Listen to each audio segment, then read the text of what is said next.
महाभारत के प्रथम खंड में आदि पर्व के 27वें अध्याय में रामणीयक द्वीप के मनोरम वन का वर्णन तथा गरुण का दास्य भाव से छूटने के लिए सर्पों से उपाय पूछना।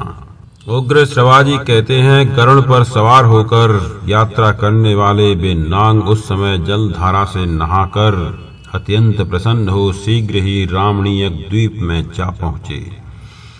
विश्वकर्मा जी के बनाए हुए उस द्वीप में जहां अब मगर निवास करते थे, जब पहली बार नाग आए थे तो उन्हें वहां भयंकर लवणासुर का दर्शन हुआ था। सर्प गरुण के साथ उस द्वीप के मनोरम वन में आए, जो चारों ओर से समुद्र द्वारा घिरकर उसके जल से अभिषिक्त हो रहा था। वहां झुंड के झुंड पक्षी कलरव कर रहे थे। विचित्र फूलों और फलों से भरी हुई वन श्रेणियां उस दिव्य वन को घेरे हुए थीं। वह वन बहुत से रमणीय भवनों और कमल युक्त सरोवरों से आवृत था। स्वच्छ जल वाले कितने ही दिव्य सरोवर उसकी शोभा बढ़ा रहे थे। दिव्य सुगंध का भार वहन करने वाली पावन वायु मानो वहां चंबर डुला रही हो।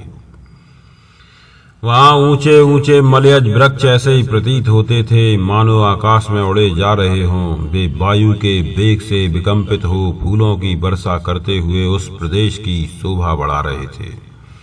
हवा के झोंके से दूसरे दूसरे वृक्षों के भी फूल झड़ रहे थे, मानो वहां के वृक्ष समूह वहां उपस्थित हुए नागों पर फूलों की वर्षा करते हुए उनके लिए अर्घ्य दे रहे हों। वह दिव्य वन हृदय के हर्ष को बढ़ाने वाला था। गंधर्व और अप्सराएं उसे अधिक पसंद करती थीं। मत वाले भ्रमर वहां सब ओर गूंज रहे थे। अपनी मनोहर छटा के द्वारा वह अत्यंत दर्शनीय जान पड़ता था।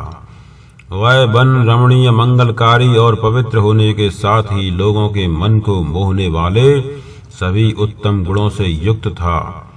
भांति भांति के पक्षियों के कलरवों से व्याप्त एवं परम सुंदर होने के कारण वह कद्रु के पुत्रों का आनंद बढ़ा रहा था।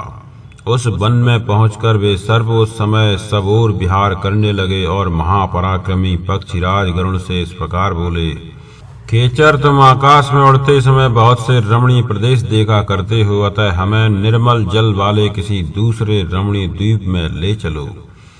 गरुड़ ने कुछ सोचकर अपनी माता विंता से पूछा, माँ, क्या कारण है कि मुझे सर्पों की आज्ञा का पालन करना पड़ता है?